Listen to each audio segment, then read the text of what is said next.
Students, आज हम twelfth class का एक इम्पॉर्टेंट टॉपिक करने जा रहे हैं, cells, EMF, internal resistance of a cell. ठीक है, पोटेंशियल डिफरेंस इसमें हम कर लेंगे ईएमएफ के बाद। ठीक है, तो चलो स्टार्ट करते हैं बेटा सेल्स से। कुछ चीज़ें मैं यहाँ पे पहले दिखाती हूँ, फिर उसके बाद आपको समझाऊंगी। ठीक है, तो देखिए सेल क्या होता है। Cell is a device which produce the necessary potential difference to an electric circuit to maintain the continuous flow of current in it। ठीक है, तो सेल को कुछ ऐसे मान लो बेटा कि जैसे हम लोअर लेवल से हायर लेवल पे किसी चीज़ को ले जा रहे हूँ। आपके घरों में पानी का वाटर पंप होगा, वाटर पंप के थ्रू आप क्या करते हो, वाटर पंप के थ्रू आप पानी को ग्राउंड लेवल से अपर फ्लोर तक क्या करते हो, लेके जाते हो। लेकिन अगर पंप नहीं होता तो वो काम आपको मैनुअली करना पड़ता। समझ में आ रही है बात? तो जिस तरह से हम वाटर पंप से फ्लो को हम मेंटेन करवाते हैं, ठीक है, जैसे हम ग्राउंड लेवल से ऊपर की लेवल पे अगर हम वाटर ले जाना चाहते हैं तो हमें किसी एक्सटर्नल डिवाइस की ज़रूरत होती है। ठीक है, इसी तरह से चार्जेस को मूव करवाने के लिए हमें पोटेंशियल की ज़रूरत होती है कि एक लोअर लेवल पे हो और एक किस पे हो, हायर लेवल पे हो। तो सेल बेसिकली क्या काम करता है, सेल इलेक्ट्रॉन्स को एनर्जी देता है। ठीक है, क्या करता है, सेल इलेक्ट्रॉन्स को क्या देता है, एनर्जी देता है। वो डिवाइस होता है जो पूरे सर्किट के अंदर करंट का फ्लो क्या करवाता है, मेंटेन करवाता है। चार्ज को फ्लो करवाना क्या करता है, क्योंकि चार्ज फ्लो करेंगे तभी तो करंट कॉन्स्टिट्यूट होगा। ठीक है ना, तो चार्ज का फ्लो क्या करता है, मेंटेन करता है। तो इसके बारे में कुछ चीजें देख लो, फिर समझाते हैं इसको। Cells do not produce charge, cell charge produce नहीं करता, चार्जेस को एनर्जी देता है। क्यों, कैसे एनर्जी देता है, क्यों एनर्जी देता है, अभी बात डिस्कस करते हैं। दूसरा ये याद रखिए, cells only provide electrical energy to all the components of the circuit. ठीक है, and cell maintains the potential difference which forces the charge to move in the circuit. ठीक है, बेसिकली केमिकल एनर्जी को किस में कन्वर्ट करता है, electrical energy में कन्वर्ट करता है। देखिए बात समझिए, क्या होगा कि मान लो मैंने यहाँ पे कोई सेल लिया। ठीक है, सेल लिया क्या मतलब क्या है कि ये कुछ मेरे पास ऐसा होगा कि यहाँ पे मेरे पास इलेक्ट्रोलाइट्स होंगे इसके अंदर। ठीक है, और इस पे दो हमने मेटल रॉड्स ले लिए। ठीक है, और मेटल रॉड को हमने कोई कनेक्शन यहाँ पे हमने एक वायर के साथ हमने क्या कर दिया, लगा दिया। ठीक है, समझ में आ रही है बात? ठीक है, तो यहाँ पे इलेक्ट्रोलाइट हमने जो यहाँ पे लिया हुआ है ना, इलेक्ट्रोलाइट, ये एक्चुअली जो इलेक्ट्रोलाइट है इसके अंदर क्या होगा, केमिकल रेडॉक्स रिएक्शन होगा हमारे पास। ठीक है, कैसा रिएक्शन होगा, बल्कि इसका पूरा नाम हम दे देते हैं। इसके अंदर क्या होगा, एक्सोथर्मिक रेडॉक्स रिएक्शन। ठीक है, एक्सोथर्मिक रेडॉक्स रिएक्शन समझ रहे हैं? रेडॉक्स रिएक्शन, रिडक्शन ऑक्सीडेशन दोनों ही हो रहा है। रिडक्शन ऑक्सीडेशन होगा तो मेरे पास क्या होगा कि ये वाला मान लो कि मेरा क्या तैयार हो गया, पॉजिटिव। एक पे मेरे पास इलेक्ट्रोलाइट डिसोसिएट होकर एक पे क्या आ गया, पॉजिटिव, और दूसरे पे क्या आ गया, नेगेटिव आ गया। ठीक है, जिस पे पॉजिटिव आ गया वो आपके पास क्या हो गया, कैथोड, इलेक्ट्रोड के नाम दे रहे हैं हम, और ये क्या हो गया मेरे पास, एनोड। Fine, anode negative. देखिए एनोड जो आप लिखते हो ना, ANODE, एन आता है, नेगेटिव से याद रख लीजिएगा, नहीं तो कई बच्चे कई बार कंफ्यूज हो जाते हैं। ठीक है, देखो जब ये रेडॉक्स रिएक्शंस होंगे बेटा तो क्या होगा कि यहाँ पे इलेक्ट्रॉन हमारे पास यहाँ से चलना स्टार्ट किया, इस वायर के थ्रू यहाँ तक आया, किस पे आया, पॉजिटिव प्लेट पे आया। ठीक है, इलेक्ट्रॉन को रहना कहाँ पे चाहिए था, पॉजिटिव प्लेट पे ही रहना चाहिए था। लेकिन क्या होता है कि कुछ ऐसी एनर्जी इसको मिलती है, किसकी वजह से, रेडॉक्स रिएक्शन की वजह से। इलेक्ट्रोलाइट के अंदर रेडॉक्स रिएक्शन जो होता है इसकी वजह से कुछ ऐसी एनर्जी मिलती है कि इलेक्ट्रॉन पॉजिटिव पे ना रह के कहाँ पे जाता है, नेगेटिव प्लेट पे जाता है। अगर ये इलेक्ट्रॉन यहाँ से नेगेटिव प्लेट पे नहीं जाता तो बेटा ये रिएक्शन कंप्लीट नहीं होता। कहने का मतलब ये है कि इलेक्ट्रॉन पूरे सर्किट पे क्या नहीं कर पाता, घूम नहीं पाता। बात समझ में आ रही है? तो वो क्या काम करता है, सेल इन इलेक्ट्रॉन्स को एनर्जी प्रोवाइड करवाता है। ठीक है, तभी तो इलेक्ट्रोलाइट की एनर्जी क्या होती है, सेल की एनर्जी क्या होती है, खर्च होती है। ठीक है, सेल अपनी तरफ से इलेक्ट्रॉन्स नहीं निकालता है, सेल की एनर्जी खत्म होती है। क्यों? क्योंकि ये इलेक्ट्रॉन्स को एनर्जी देता है ताकि वो पॉजिटिव से कौन से प्लेट की तरफ आए, नेगेटिव। कुछ इलॉजिकल सी बात लग रही है, but this is not illogical thing. ये जो मैकेनिज्म है ना, जिसकी वजह से इलेक्ट्रॉन पॉजिटिव से नेगेटिव की तरफ आता है, इसको अच्छे ऑथर्स ने बैटरी मैकेनिज्म का नाम दिया है। कौन सा मैकेनिज्म? बैटरी मैकेनिज्म का नाम दिया है, जिसकी वजह से इलेक्ट्रॉन्स इलेक्ट्रोस्टैटिक फोर्स को भी डोमिनेट करते हैं और कहाँ पे जाते हैं, किस तरफ जाते हैं? नेगेटिव प्लेट की तरफ से जाते हैं। इतनी बात समझ में आ गई? तो सेल क्या काम करता है बेटा? सेल इलेक्ट्रॉन को पूरे सर्किट में घुमाने का काम करता है।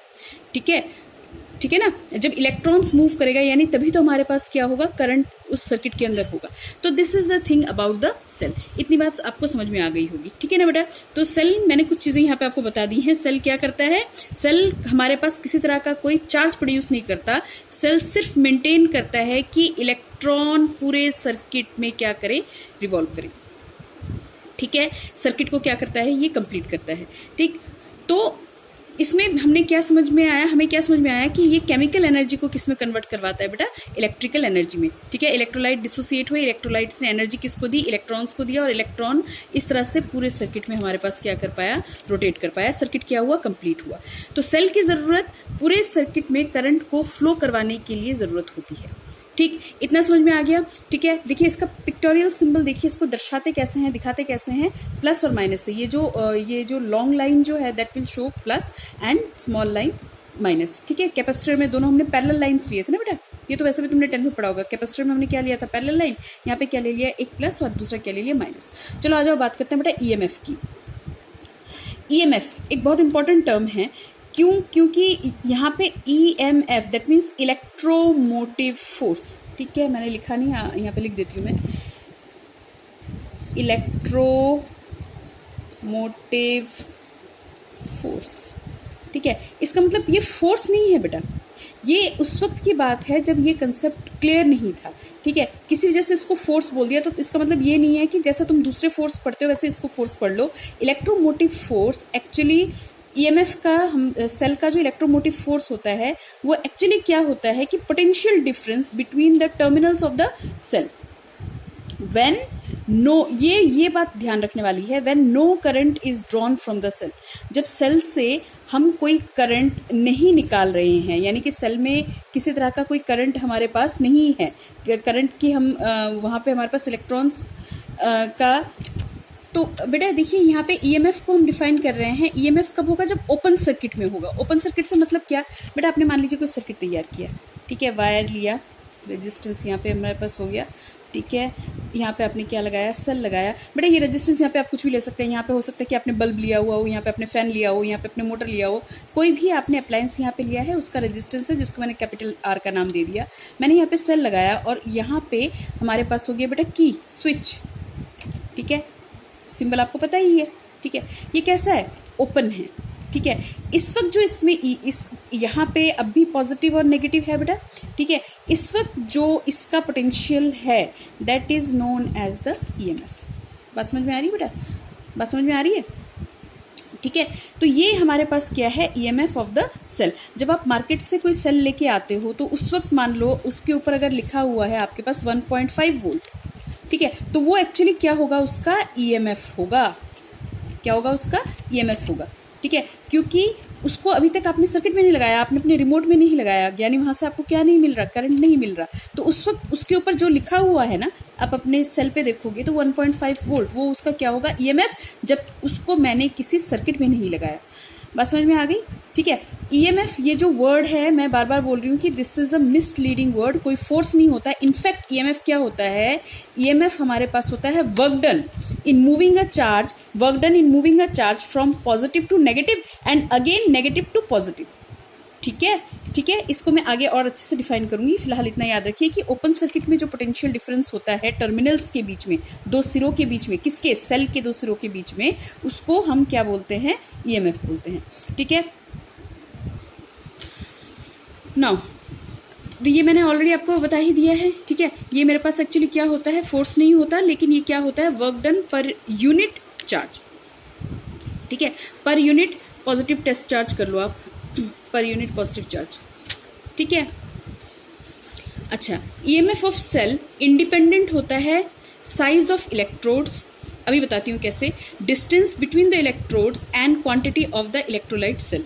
तो ये देखिए, अगर आपने यहाँ पे सेल कंसिडर किया अपना, दिस इज इलेक्ट्रोलाइट, है ना, सेल ले लिया, यहाँ पे क्या है, इलेक्ट्रोलाइट है, ठीक है। यहाँ पे आपने इलेक्ट्रोड्स लिए,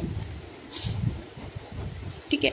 तो इलेक्ट्रोड्स के बीच में बताया मैंने अभी, पॉजिटिव और नेगेटिव मान लीजिए इसको, और इसके बीच में कितना डिस्टेंस है इस बात पर डिपेंड नहीं करेगा। यानी कि अगर मैं कह रही हूँ कि मेरे पास सेल के ऊपर लिखा हुआ 1.5 वोल्ट EMF, ठीक है, ठीक है, तो वो इस बात पे डिपेंड नहीं करेगा कि इसके बीच की दूरी कितनी है या यहाँ पे आपने कैसा इलेक्ट्रोलाइट लिया हुआ है, इन सब बातों पे डिपेंड नहीं करेगा, ठीक है। ऐसा यूनिट ऑफ EMF बेटा, क्योंकि ये पोटेंशियल डिफरेंस को डिनोट करता है इन द ओपन सर्किट, तो इसका हमारे पास अभी मैंने जैसे मेंशन किया कि this is work done per unit test charge, ठीक है ना। तो वर्क डन को आप किस में लोगे, जूल में, ठीक है। वर्क डन को किसमें मेजर किया जाएगा, जूल में। चार्ज को किसमें मेजर किया जाएगा, कूलम में। तो इसको हम क्या बोल सकते हैं, जूल पर कूलम, ठीक है। और ये हमारे पास डेफिनेशन होती है किसकी, वोल्ट की। तो 1 volt is equal to 1 joule per coulomb. यहाँ से आप यूनिट डिफाइन कर सकते हो बहुत आसानी से, ठीक है। बेसिकली ऐसा यूनिट EMF का कितना होगा, वोल्ट ही होगा, ठीक है, वोल्ट, ठीक है। और यहाँ से इसको अगर डिफाइन करते हो तो जूल पर कूलम, फाइन। अब देखिए हमारे पास आता है बेटा टर्मिनल पोटेंशियल डिफरेंस, ठीक है। टर्मिनल पोटेंशियल डिफरेंस में हमारे पास क्या होगा कि हमने अभी भी सर्किट तैयार किया था एक, ठीक है। वायर लिया, यहाँ पे हमने इसका रेजिस्टेंस कितना ले लिया, R ले लिया। मैंने कहा कि यहाँ पे आप कुछ भी लगा सकते हैं, ठीक है। और यहाँ पे मैंने ये लगा दिया बेटा cell, this is positive terminal, this is negative terminal, और ये रहा मेरे पास इसका की, फाइन। तो ये तो ओपन सर्किट है क्योंकि यहाँ पे मैंने की लगाया नहीं हुआ। अब मैंने इसको मान लो क्या कर दिया, क्लोज, ठीक है। जब मैं इसको क्लोज करूंगी तो क्या होगा कि मेरे पास इसमें से इलेक्ट्रॉन मूव करना स्टार्ट करेंगे, यानी क्या फ्लो करना स्टार्ट करेगा, करंट फ्लो करना स्टार्ट करेगा। बेटा इस वक्त क्या होगा, इस वक्त मैं आपको बताती हूँ, ये जो सेल है ना, ये जो सेल हमने बार बार ड्रॉ करके दिखाया आपको, ये जो सेल है ना, practically this is like this, ठीक है। वैसे आपके कोर्स में है बेटा, ये आप ड्रॉ करोगे, ये आपको बनाना पड़ेगा अपने प्रैक्टिकल में, डेनियल लेक्लेंची सेल आपको बनाना पड़ेगा, ठीक है। ये मेरे पास 2 पॉजिटिव एंड नेगेटिव प्लेट्स हो गए, ठीक है, कैथोड एनोड के, और ये मेरे पास क्या हो गया, इलेक्ट्रोलाइट हो गया, ठीक है। अभी मैंने कहा कि हमारे पास जो इलेक्ट्रॉन्स हैं वो बाहरी सर्किट में कंप्लीट घूम के पॉजिटिव पे आएंगे, और पॉजिटिव से फिर कहाँ पे जाएंगे बेटा, नेगेटिव पे जाएंगे। बेटा पॉजिटिव से नेगेटिव पे जाते टाइम ये इलेक्ट्रोलाइट्स के यहाँ पे भी क्या होंगे, डिसोसिएशन की वजह से यहाँ पे भी क्या होंगे, आयंस होंगी, ठीक है। ये आयंस वगैरह के साथ ये जो इलेक्ट्रॉन यहाँ पे इस प्लेट पे था, ये इलेक्ट्रॉन इस प्लेट तक आने में इसको क्या करना पड़ेगा, वर्क डन करना पड़ेगा, और इसको क्या मिलेगा, यहाँ पे रेजिस्टेंस मिलेगा। ये ना सेल की अपना रेजिस्टेंस होता है, सेल इस इलेक्ट्रॉन पे जो रेजिस्टेंस देगा, अंदरूनी रेजिस्टेंस जो देगा, दैट इज इंटरनल रेजिस्टेंस। अभी इस टॉपिक पे आते हैं, लेकिन इस वक्त क्या होगा कि इलेक्ट्रॉन इस प्लेट से उठ के यहाँ पे जाएगा, ठीक है। तो इस रेजिस्टेंस का सामना करना पड़ेगा, यानी कुछ एनर्जी इसकी यहाँ पे क्या हो जाएगी, लेस हो जाएगी। यानी यहाँ पे मेरे पास अगर मैंने कहा कि 1.5 मैंने जो बैटरी खरीदी थी उस पर लिखा हुआ था 1.5, तो यहाँ पे कनेक्शन में लगने के बाद इंटरनल रेजिस्टेंस की वजह से इसकी वैल्यू डिक्रीज होके मान लो कितनी रह गई, 1.2, ठीक है। तो ये जो अभी आपको मिल रहा है ना जब सर्किट क्लोज है, that is known as potential difference, terminal potential difference V, ठीक है। डेफिनेशन पे एक बार नजर मारते हैं। TPD यानी terminal potential difference of a cell is the potential difference between its terminal in close circuit. बस इतना याद रखोगे तो ही काम चल जाएगा। टर्मिनल पोटेंशियल डिफरेंस तब जबकि हमारे पास सर्किट क्या है, क्लोज है। इतना क्लियर हुआ, ठीक है। चलो आगे करते हैं। अब देखो बेटा, अभी मैं बात कर रही थी internal resistance of the cell की। बेटा internal resistance of the cell हमारे पास क्या होगा, it is the resistance offered, मैंने यहाँ पे लिखा है कि it is defined as the opposition offered या resistance offered by the electrolyte and electrodes of a cell to the flow of current through it and it is denoted by small r, ठीक है, ठीक है बेटा। जो हमारे पास इस तरह से हमने अभी बोला था, सेल की बात की थी, ठीक है। फिर से बनाते हैं सेल को, ठीक है। ये रहा मेरे पास पॉजिटिव प्लेट, ये रहा नेगेटिव प्लेट, यहाँ पे कुछ इलेक्ट्रोलाइट्स हैं। तो जब मैंने कहा कि ये मान लीजिए बाहर वाला सर्किट कंप्लीट करके यहाँ से फ्लो करके इलेक्ट्रॉन यहाँ से निकला और ये फ्लो करके इस वाले प्लेट पे आया, आने के बाद फिर इलेक्ट्रॉन क्या करेगा, यहाँ से एनर्जी भरेगा और कहाँ पे जाएगा, नेगेटिव प्लेट पे जाएगा, है ना। इलेक्ट्रोलाइट यही तो काम करेगा, सेल यही तो काम करेगा कि इलेक्ट्रॉन्स को क्या देगा, एनर्जी देगा। तो ये इलेक्ट्रॉन यहाँ से यहाँ जब जाने की कोशिश करेगा तो बीच में यहाँ पे जितने आयन होंगे वो इस इलेक्ट्रॉन से टकराएंगे और इसके रास्ते में बाधा तैयार करेंगे। बात समझ में आ रही है। एक तो जो तुमने बाहर वायर लगाया है उसका रेजिस्टेंस हमने क्या ले लिया, आर। एक्सटर्नल सर्किट का रेजिस्टेंस कितना, आर। लेकिन यहाँ पे इलेक्ट्रॉन इलेक्ट्रोलाइट के अंदर आने के बाद हमारे पास ये इलेक्ट्रोलाइट्स के आयंस वगैरह जो हैं, एटम्स वगैरह, इस पे जो कोलिजन होगा इसको, तो इसको फिर से ऑपोजिशन का सामना करना पड़ेगा। तो ये जो सेल के अंदर जो रेजिस्टेंस इलेक्ट्रॉन को मिलेगा, this is known as internal resistance, और हमने पूरा नाम क्या लिया, internal resistance of the cell, smaller. ठीक है बेटा। तो जब आप इसको शो करोगे ना तो पिक्टोरियल सिंबल में आप कुछ इस तरह से बना दोगे, जैसे मान लीजिए ये आप सेल तैयार कर रहे हैं, ठीक है, ठीक है, और ये लग गया आपके पास स्मॉल आर, और इस कंप्लीट को यहां तक, इस कंप्लीट को आप ऐसे डिनोट कर सकते हो। बात समझ में आ रही है। सेल का इंटरनल रेजिस्टेंस उसके बगल में ही दिखाया जाएगा, अलग करके नहीं दिखाया जाएगा, इसके यहाँ अंदर नहीं दिखाया जाएगा, इसके बगल में ही दिखाया जाएगा। बात समझ में आ रही है बेटा। चलिए आगे करते हैं बेटा। अच्छा, एक चीज इसमें नोट कर लीजिएगा, पॉज करके इसको नोट कर लीजिएगा। Internal resistance of a cell increases with the passage of time. जैसे जैसे टाइम बढ़ेगा इंटरनल रेजिस्टेंस यानी नंबर ऑफ कोलिजन्स भी इसके क्या होंगे, अंदर इलेक्ट्रॉन्स के नंबर ऑफ कोलिजन्स भी दूसरों के साथ क्या होंगे, स्टार्ट होंगे, और इंटरनल रेजिस्टेंस उसका क्या कर जाएगा, इंक्रीज कर जाएगा। ठीक है। एक हम छोटा सा काम और कर लेते हैं बेटा। Relation between